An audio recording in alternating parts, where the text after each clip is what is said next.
Most GMRS radios only have one push-to-talk button.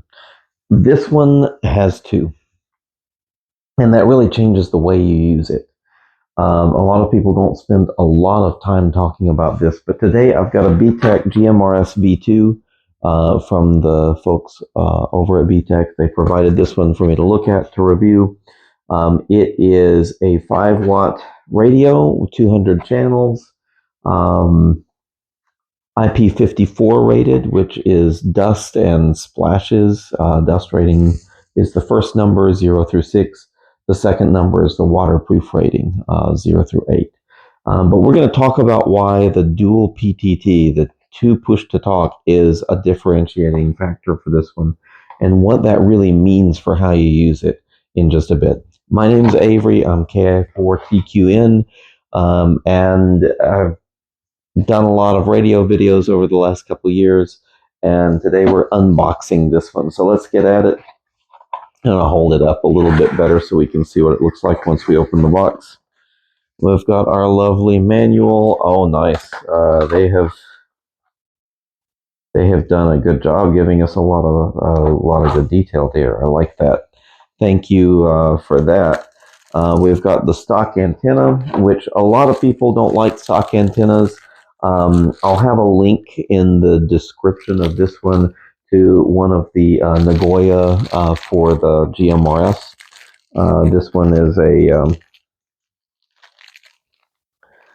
it's designed to be able to do 2 meter and the, I want to say, and the GMRS range, which is just a little under the 440 or a little over the 440. I mean, so a lot of times these are a little deaf. The other antennas work out a little bit better. This is actually GMRS antenna from Aubrey instead of Nagoya, but I'll have the Nagoya in the links. So we've got our radio here. Go ahead and get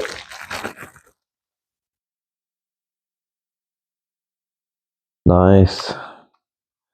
It's hard to say it feels good and solid until you've got the battery in place. Sometimes the weight feels off until you put that battery on there. So let me get the battery going, and let's see how we slide on. Oh, nice. That's got a nice healthy click to it, and it feels pretty solid. Let's see, just for comparison, it's about the same, just a shade taller maybe than the Baofeng GM15. It's a little smaller than the 5RH that I just did an unboxing a little while ago on, and the Woshun is the other one I've got up there. It's got a nice feel. One of the two features that I have said I don't want a radio without these anymore, and that's the USB charging. And if you look close, there's the USB port right on the battery. That's great. That's not for programming. It's just for charging the battery. Unfortunately, for programming, you're going to need a cable that doesn't come with it. At least I don't think so. I'll dig a little further and make sure. But the Kenwood standard cable there, they sell it for, I think, about $15 on the BTech site. I like the feel of it. It's got a nice balanced feel to it. It feels fairly solid, maybe a little more convincing than this as far as the weighting of it. We've got our headset, it looks like. So we've got a clip there we could use, and a headset mic with two push-to-talks there. That's kind of fun. And then we've got our wrist strap. We've got our belt clip, and we've got the wall plug and the charging base here as well, which you can use this in addition to your USB-C. Now this radio, it retails on Amazon about $55. I'll have a link below in the description for that too. I think it's a little bit more than something like the Baofeng GM15 was. And the reasoning for that, I've got to say this one is probably a little more flexible than that one. That one, you're limited in your frequencies that you can program. It might be a little more just grab it and go than this one. Although this one does, I just turned it on and you can see we've got GMRS-1, GMRS-17.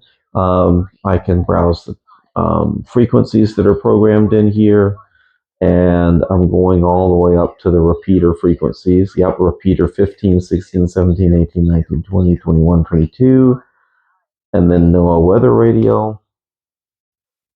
1941911. See where it has our local NOAA weather radio. It does receive NOAA weather, although I don't see anything in the specs about the emergency alert system.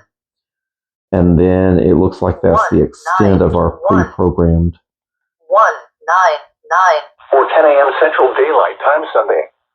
Impact. Okay. Excessive runoff may result in flooding of rivers. So it has our local NOAA weather as the NOAA 7 slot. So it does have that. It should have the, let me get off of that. It should have the FM that we usually see on these. So here's our one of our local FM stations. Once the screen goes, it's easier to see it. Sounds like pretty good reception there. I'll be interested to test the battery life on this too, because one of the challenges I had with our GM15 was that if you used it for FM radio, you barely got half a day out of it. You didn't get a lot of life out of it.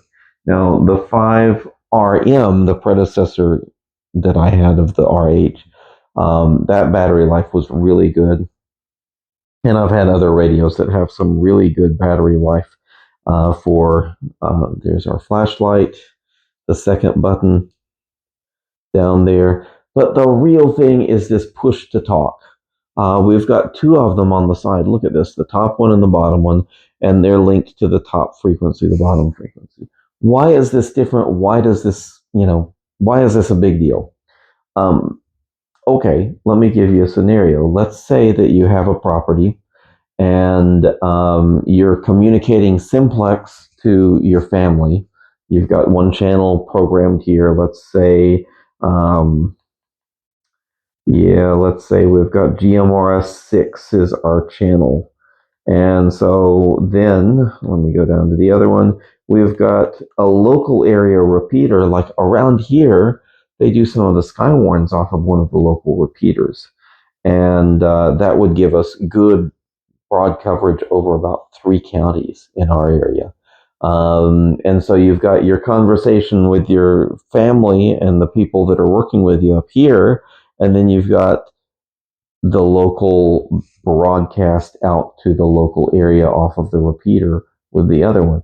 Monitoring both at the same time, so when there's activity on one, you hear it, you hear the activity on the other, and you can converse back and forth on either one without having to carry 2 radios with you.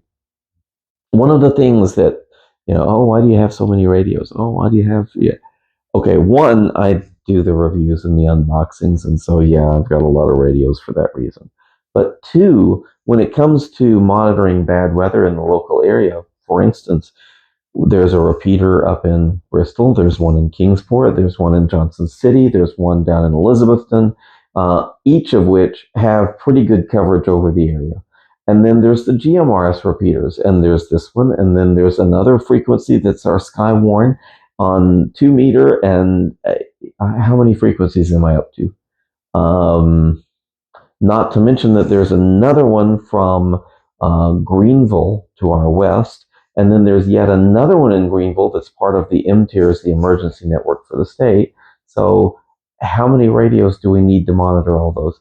It's nice to be able to consolidate and have option 1, option 2, both on one radio.